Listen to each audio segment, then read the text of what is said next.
is Tanishka Bhatt, and I am a 21-year-old BCom graduate from Gargi College, Delhi University. अब आप लोग सोचेंगे हमें क्यों बता रही है, तो ये जानने के लिए थोड़ा फ्लैशबैक में चलते हैं। तो बचपन से ही ना मुझे टीचिंग का बड़ा ही क्रेज़ था भाई।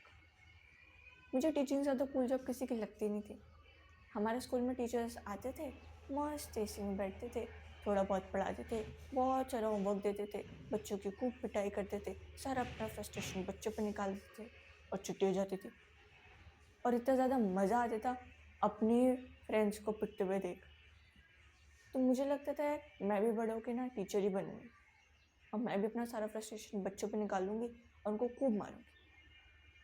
अनटिल मैं एक दिन खुद पिटी, वो भी अपने संस्कृत वाले टीचर से।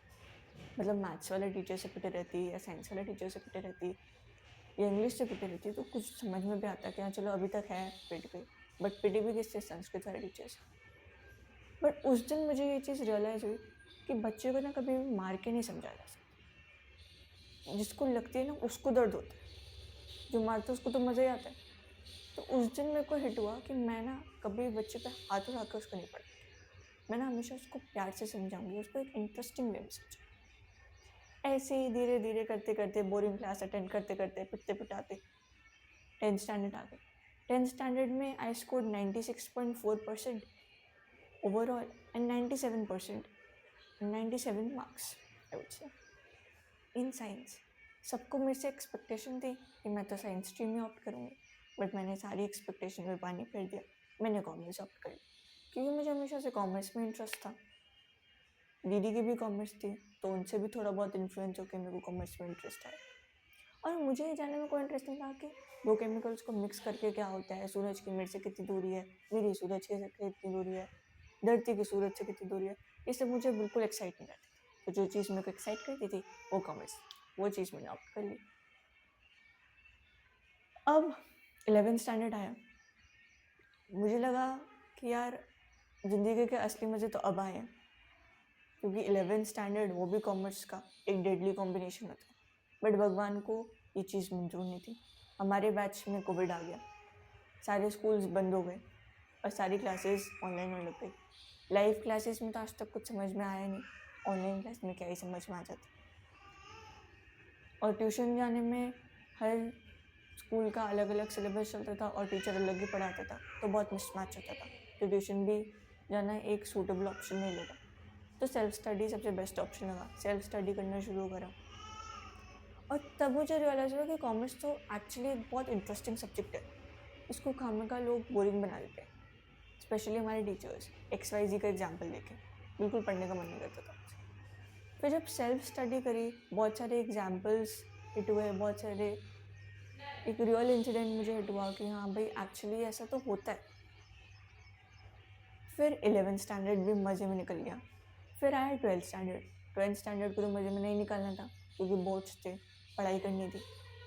बट भगवान को फिर से हमारी खुशी नहीं मंजूर थी। इतना दुख तो 12th स्टैंडर्ड में ऑलरेडी होता है, थोड़ा सा और दे दिया।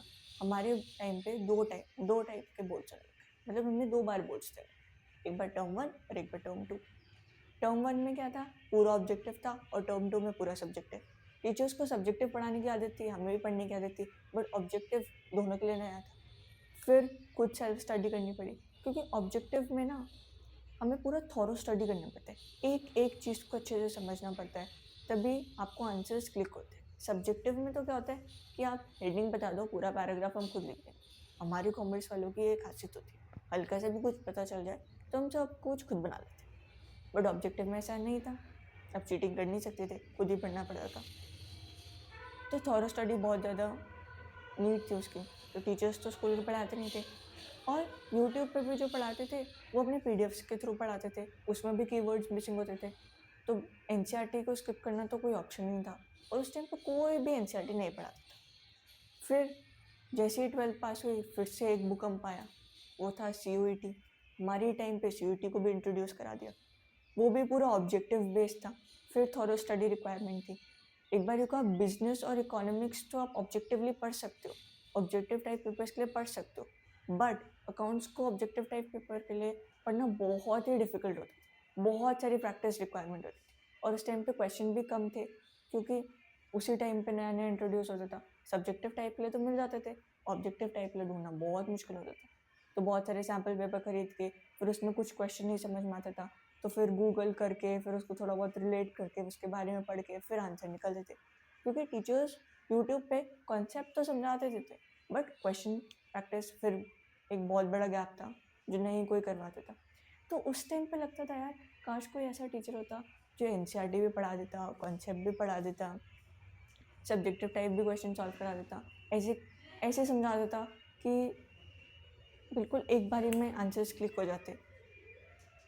तब मुझे लगा कि मैं जब टीचर बनूँगी ना एक दिन, तो मैं ये सारी चीज़ें कवर करूँ। And I am really really thrilled to announce कि वो एक दिन आ चुका है। And I am introducing the first batch of my life, the batch which is closest to my heart, the batch of 11th and 12th graders, the batch of 26-27. So if you are in 12th standard or if you have just completed your 10th standard and willing to opt commerce in 11th standard,